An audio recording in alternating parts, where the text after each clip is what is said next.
El ambiente está bueno, un ambiente de gloria, de unción. ¿Cuánto han sentido la presencia de Dios en esta mañana? Algo poderoso Dios ha empezado a hacer y va a seguir haciendo. Amén. Vaya conmigo rapidito. Libro de Mateos, capítulo 16. Libro de Mateos, capítulo 16. Versículo 21.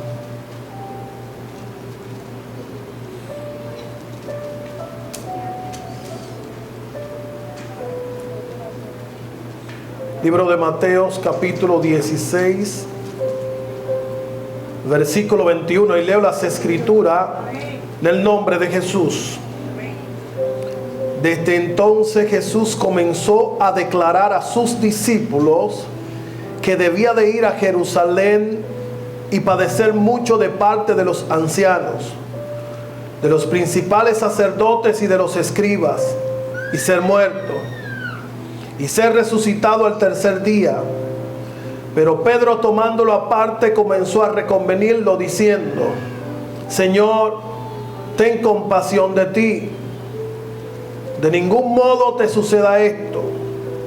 Entonces él, volviéndose, dijo a Pedro: apártate de mi vista, Satanás, me eres tropiezo, pues no piensas lo que Dios quiere, sino lo que los hombres entienden. Eso es una versión nueva. Entonces Jesús dijo a sus discípulos, diga conmigo, dijo a sus discípulos: si alguno quiere venir en pos de mí, niéguese a sí mismo, tome su cruz y sígame. Leo nuevamente el verso 24. Entonces Jesús dijo a quienes, ¿a quiénes? Si alguno quiere venir en pos de mí, niéguese a sí mismo, tome su cruz y sígame. Tome su asiento. Gloria a Dios. En este capítulo, rapidito entrando en materia, aparecen dos grupos de personas que se encontraban en la época de Jesús. Era notorio que estos dos grupos, cuando Jesús estaba predicando, cuando Jesús andaba en su ministerio, estos dos grupos de personas eran lo que la gente podía ver y podía visualizar, porque era la gente que estaba de cerca de él.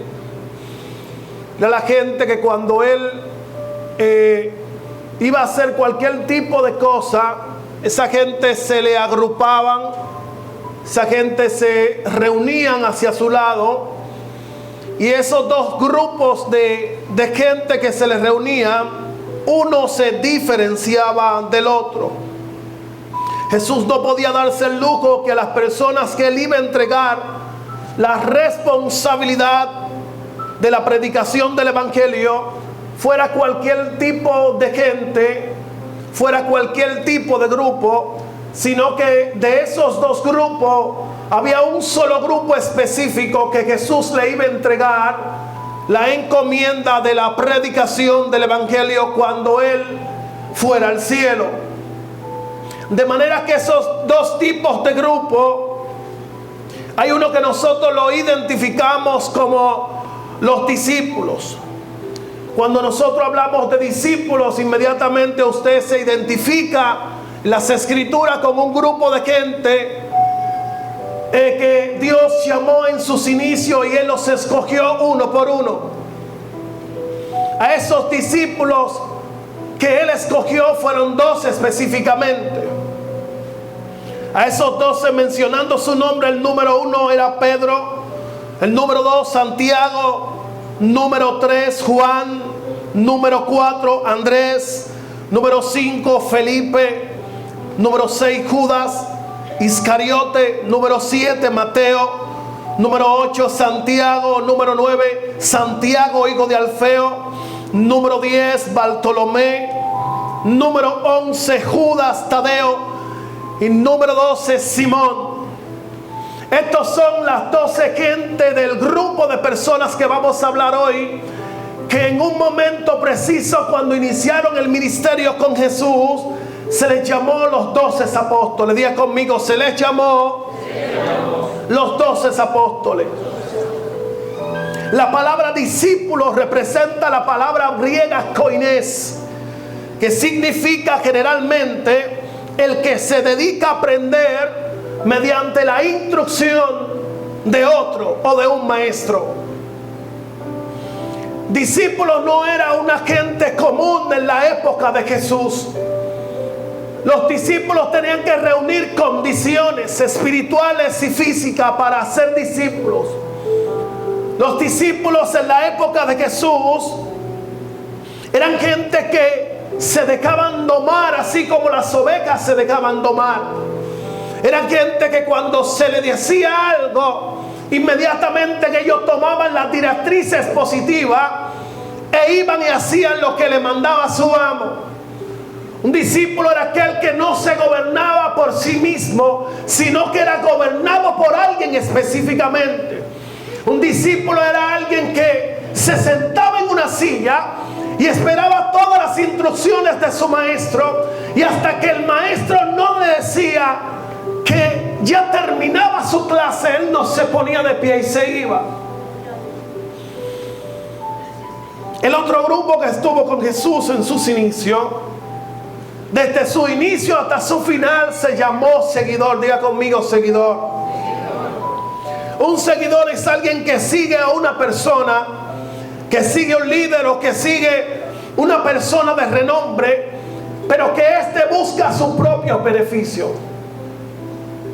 Este no busca el beneficio del otro, sino que él busca su propio beneficio. Un seguidor era alguien que los identificamos hoy como los políticos. Los políticos, cuando quieren una posición, ellos prometen. Ellos te dicen, si me dan el cargo, yo voy a hacer tal cosa, voy a resolver tal situación, la vida va a cambiar, todo va a ser como yo entiendo que soy. Pero cuando le dan la posición, hacen todo lo contrario, porque ellos buscan su propio beneficio. Ellos buscan saciar su necesidad.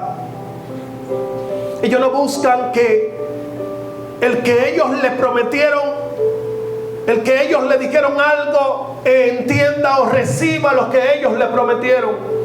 Ellos simplemente entienden que cuando le dan la posición, ellos necesitan primero cubrir sus propias necesidades, y si sobra un poco, las que los rodean. De manera que ese grupo se les denominó seguidores. Pregunta para el pueblo presente hoy: ¿en cuál de estos dos grupos tú te identificas hoy? ¿En el grupo de los discípulos o en el grupo de los seguidores? En la época de Jesús, según los ojos de la gente, estos dos grupos tenían las mismas intenciones. Estos dos grupos perseguían el mismo objetivo. Estos dos grupos querían ver más allá de lo normal. Sin embargo, nosotros vemos a la luz de la Biblia que estos dos grupos no eran la misma gente. Estos dos grupos no perseguían el mismo objetivo. Estos dos grupos, unos estaban por una cosa y otros estaban por otra cosa. Gloria al Señor. De manera que ambos, tanto el seguidor como el discípulo, caminaban tras Jesús. Iban detrás de Jesús. Escuchaban el mensaje de Jesús. Veían cómo Jesús hacía milagros, prodigios y señales. Es por eso que en el día de hoy yo quiero ministrar con el título discípulo o seguidor. Discípulo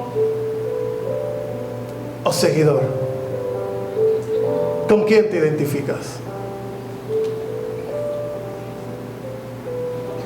quiero empezar haciendo una separación brevemente de estos dos grupos, para que usted vea, para que usted se posicione, para que usted se alinee y usted se mire desde dentro de su interior y se diga: todavía soy seguidor o ya estoy en la posición de discípulo. Los versículos que leímos, el versículo 21 específicamente, es uno de los puntos centrales que vamos a tomar en cuenta en estos próximos minutos que nos quedan. Si usted va a la Biblia conmigo, el verso 21 empieza diciendo: desde entonces Jesús comenzó a declarar a sus discípulos, ¿a quiénes? Lo que le estaba a punto de acontecer. ¿Por qué Jesús no agarra la multitud y empieza a decirle las cosas que estaba a punto de decirle a los discípulos? Jesús acaba de venir desde un momento en donde se buscó posiblemente un problema. Jesús acaba de venir de hacer algunos milagros en donde todos presenciaron lo que él hacía. Sin embargo, cuando Jesús está a punto de posicionar a sus discípulos en el lugar que le correspondía, dice la Biblia que se apartó de la multitud y llamó a los 12 discípulos. ¿A cuántos llamó? 12. Es algo interesante que me gusta de este título, de este tema, y es que Jesús sabe separar los discípulos de los seguidores. Nosotros tenemos que saber, nosotros debemos de identificar cuando alguien es discípulo todavía o cuando alguien es simplemente un seguidor. Usted y yo debemos identificar cuando alguien está en la iglesia simplemente por una conveniencia propia o cuando está en el evangelio porque el poder de Dios vino sobre él y su vida fue transformada y pudo venir a los pies de Dios arrepentido.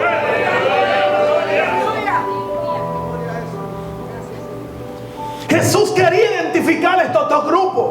Y Jesús llama a un grupo aparte y empieza a revelarle algo muy poderoso que yo quiero compartir contigo en esta mañana. Jesús le dice en el versículo 21 específicamente: desde entonces Jesús comenzó a declarar a sus discípulos que debía de ir a Jerusalén y padecer mucho de parte de los ancianos, de los principales sacerdotes y de los escribas, y ser muerto y ser resucitado al tercer día. Característica número 1 que debe de tener alguien que es discípulo, y es que debe de reconocer que para poder ser discípulo tiene que ver el sufrimiento portado en su interior. Tiene que reconocer que este evangelio no es para estar de carita bonita, sino que si eres discípulo te van a probar por medio del sufrimiento. Jesús quiere tener claro de que lo que Él está llamando después que Él se vaya, no le tengan miedo a las potestades, no le tengan miedo a la gente que iba a venir detrás de ellos, no le tengan miedo a todo lo que podía venir en contra de ellos, sino que supieran verdaderamente que el reino de Dios es para valientes, que el reino de Dios no es para gente cobarde, que el reino de Dios es para gente, para mujeres y hombres que han conocido al Dios de los cielos y están dispuestos a morir por la causa de Él. My God. Jesús llama a los 12 y lo primero que le hace es hablar del sufrimiento.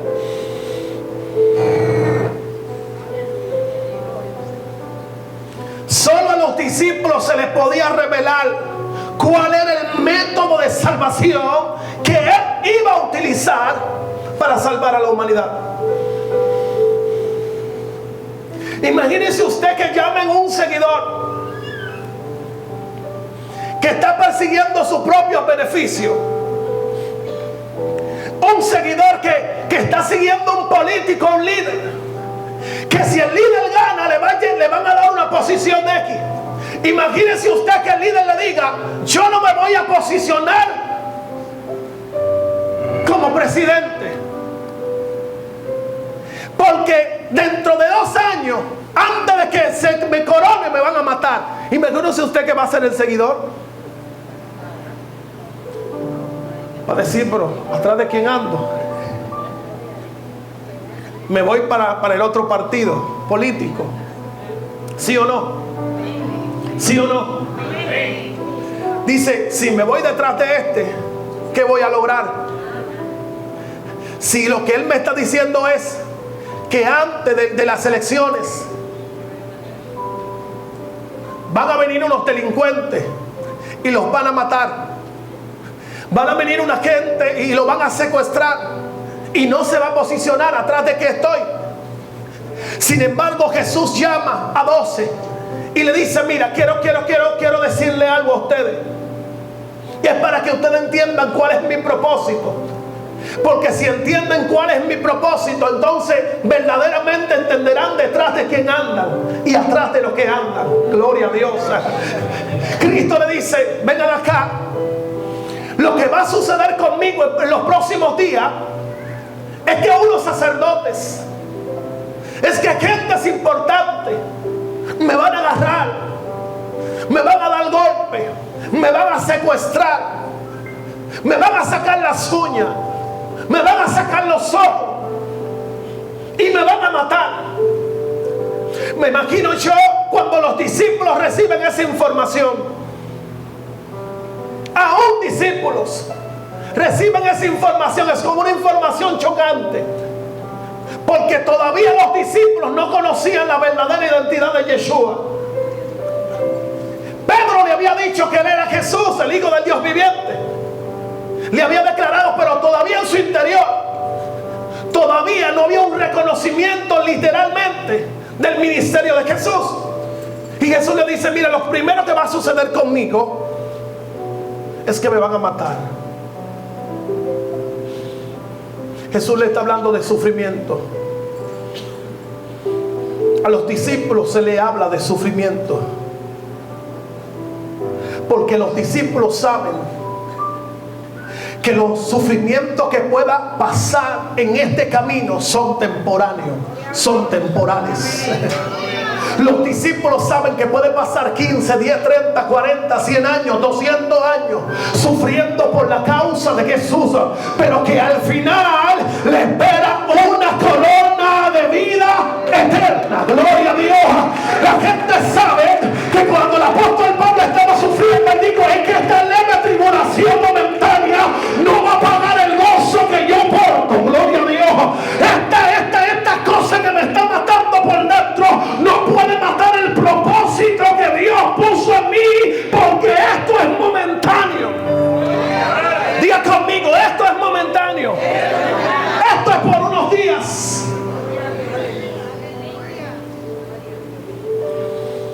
Esto que puedo sufrir por causa del evangelio, las enfermedades que pueda sufrir, la hambre que pueda pasar, todo lo que yo pueda hacer por causa del evangelio es momentáneo. Alguien diga conmigo, esto es momentáneo, porque lo que está haciendo es provocando un eterno peso de gloria. Eso es lo que está provocando que mi interior empiece a cambiar, que mi naturaleza se vire de un lado para otro, que la naturaleza de Cristo empiece a reinar en mí antes que la naturaleza adámica, que la naturaleza de Cristo se meta en mí y me diga, ahora soy nueva criatura, reinar con Él por los siglos de los siglos. Amén. Dale un aplauso fuerte a Jesús.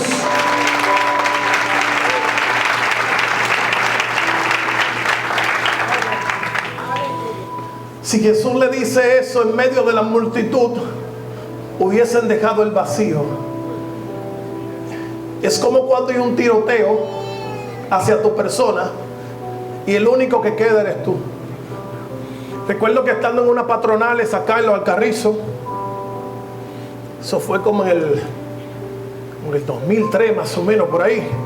Estaban en las patronales y se armó un tiroteo, hermano. Yo andaba con 4 amigos. Uno voló una carpa, el otro salió corriendo por otro lado, el otro por otro lado. Y yo quedé, hermano, en el espacio en blanco, sin nadie al lado mío, porque a mí nunca me ha gustado correr. Hay un tiroteo, hay un tiro. Gloria a Dios. Cuando yo veo algo rápido así, no me gusta correr porque no sé hacia dónde voy a correr, no sé si el peligro está a la derecha, a la izquierda, atrás y hacia adelante. Yo espero que veo todo y cuando yo veo, entonces si tengo que correr, corro. Pero después que yo veo, así mismo iba a pasar con Jesús. Si Jesús empieza en medio de la multitud a hablar de su sufrimiento, Él agarra a los discípulos y le dice: ven acá, vamos a hablarle un poquito de sufrimiento.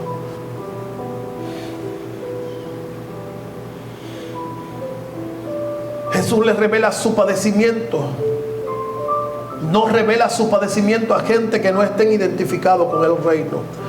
Dile a alguien que está a tu lado: identifícate. Si aún no te has identificado con el reino, identifícate. A los seguidores no se les revela el misterio del reino, porque para ellos lo espiritual es carnal y lo carnal es espiritual. ¡Aleluya! ¿Quiere ver si alguien es discípulo o seguidor? Mándalo de misiones sin ni uno en los bolsillos. Tú eres misionero, tú eres misionera, mándalo por un campo sin ni uno. A ver si a los 2 o 3 días no está aquí en tu casa corriendo. Él no sabe para la casa que va, él no sabe para la iglesia que va, él no sabe si va a comer o no. ¿Te das cuenta si es discípulo o seguidor? Jesús, para probar a los discípulos, los mandó de 2 en 2. Y le dijo: vayan, hagan lo que ustedes han visto en mí. Pero les tengo una noticia: vayan con los bolsillos vacíos.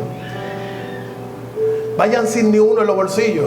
Yo me imagino cuando los discípulos dijeron: ¿cómo vamos a ir sin ni uno y cómo vamos a hacer para comer?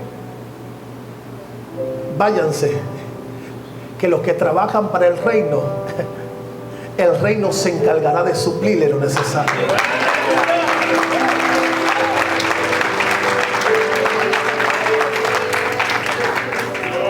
Característica número 2 que Dios va a utilizar con los discípulos es que van a ser probados. Diga conmigo: Dios te va a probar. Dígaselo por favor: Dios te va a probar. Libro de los Jueces. Dios habla a Gedeón. Dice Gedeón: vamos a destruir los madianitas. Gedeón dice: sí, Señor, está bien, vamos a hacerlo. Yo tengo como 30,000 hombres aquí, que esa gente están dispuestos a lo que sea, gente guapa, gente que el que se le pone por delante le mocha en la cabeza. Me imagino yo Gedeón parafraseando. Y Dios le dice: sí, pero voy a hacer algo. Y Dios le dice: ¿qué vas a hacer, Dios? Necesito probarlo. ¿Cómo lo vas a probar? Llévamelo al agua, llévamelo al río. Los que laman el agua como los perrillos, pónmelo aparte. Los que se arrodillen y tomen agua, también pónmelo aparte. Y dice la Biblia que Gedeón obedeció la voz de Dios. Y dice que lo llevó al agua. Imagínese usted, yo me imagino que el río estaba como de aquí al kilómetro 14 de gente, de tanta gente que tenía Gedeón. Y dice la Biblia que empezaron a hacer lo que Dios le dijo. Dice que el primer grupito lamió el agua. Yo le digo: pónmelo aparte. Pero el otro grupo en gran manera se arrodilló. Yo le digo: pónmelo aparte. El primer grupito representaba 300 gente. El otro grupo representaba todo. Yo le digo: esos 300, con ese grupito que está ahí, vamos a destruir los madianitas. Dios te va a probar. Dios agarró este grupo de 300 y lo probó lamiendo el agua. Pero los otros que no lamieron el agua no estaban capacitados, no estaban preparados. Su corazón estaba en el pueblo, o sea, su mente estaba ahí, pero su corazón estaba en su casa, en su familia. Dios no va a llamar generales, Dios no va a llamar gente de guerra, que su corazón esté en su casa y su mente esté en el ejército. Dios necesita una generación de hombres y mujeres que estén preparados, que estén listos para cuando Dios le diga: ve a tal y tal lugar, alcen su mano y digan: Señor, estoy aquí, heme aquí, envíame a mí. Que cuando el Señor le diga: te necesito en tal lugar, Él no pregunte para dónde que voy. Él salga corriendo con su bulto atrás y diga: Señor, voy a hacer tu obra, venga lo que venga.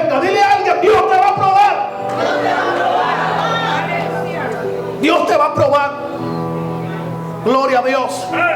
A los que están siendo probados, tranquilo, tranquila. Si estás siendo probada por cualquier situación, quiero decirte que eres el grupo de los discípulos. Si estás siendo probado por cualquier situación, te tengo buenas noticias. Perteneces al grupo de los discípulos. Ahora, si tienes tiempo en el evangelio y todavía no estás siendo probado, eres porque todavía eres seguidor. Aleluya. Dios, lo que son discípulos lo va a probar. Dile conmigo, te van a probar. Te van a probar con la finanza. Te van a probar con la enfermedad.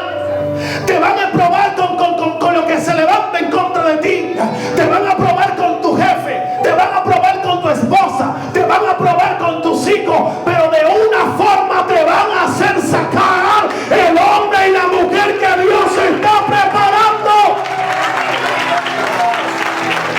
Dile a alguien, te va a sacar el hombre viejo y te van a poner el hombre nuevo.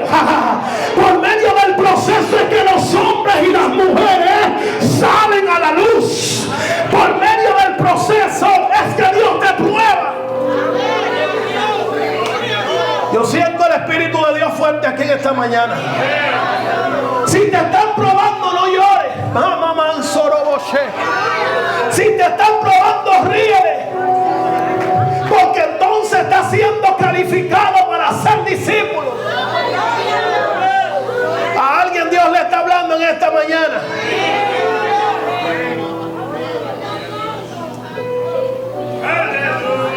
Por eso hay alguien que le choca el asunto de ser probado y el asunto del sufrimiento, y es a Pedro. Cuando a Pedro se le declara este asunto, Pedro llama a Jesús aparte y le dice: ven acá, papito, como que no entiendo este asunto, explícamelo en español, porque en griego como que no entiendo bien. ¿Quiénes hablan griego aquí? Para yo hablarle un chin de griego.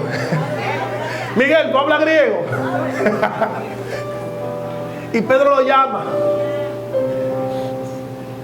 en el versículo 22 y dice: pero Pedro, tomándolo aparte, comenzó a reconvenirlo, comenzó a reprocharle, comenzó a decirle: pero ven acá, tú te estás volviendo loco.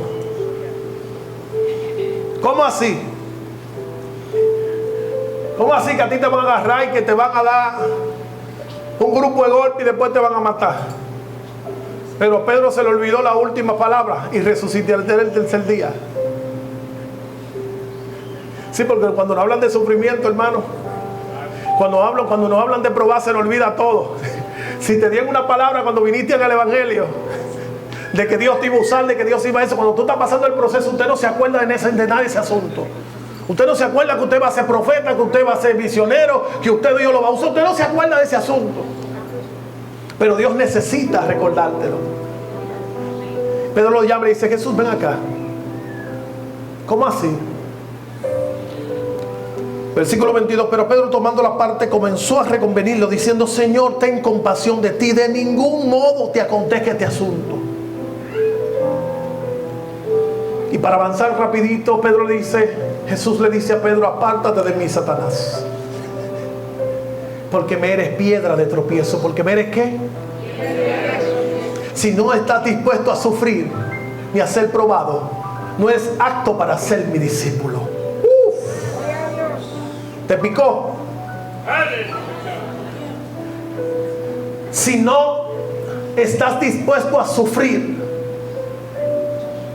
si no estás dispuesto a ser probado, entonces no estás calificado ni calificada para ser discípulo.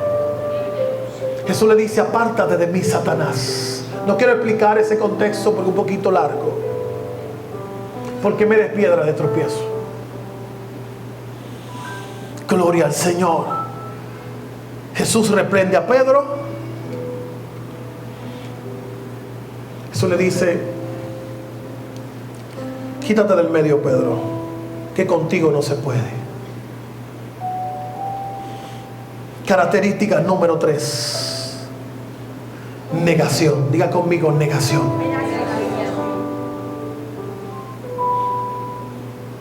Versículo 24. Voy a avanzar porque, a resumir. Entonces Jesús dijo a sus discípulos: si alguno quiere venir en pos de mí, si alguno en pos de mí, número uno, niéguese a sí mismo. Niéguese. Solo a los discípulos se le habla de negación por amor al reino. La palabra negarse a sí mismo significa no permitir que mis deseos físicos, emocionales estén por encima del propósito divino de Dios. Repito, negarse a sí mismo significa no permitir que sus deseos físicos y emocionales estén por encima de Dios. Dios exige el primer lugar. Dios exige el primer lugar, no el segundo.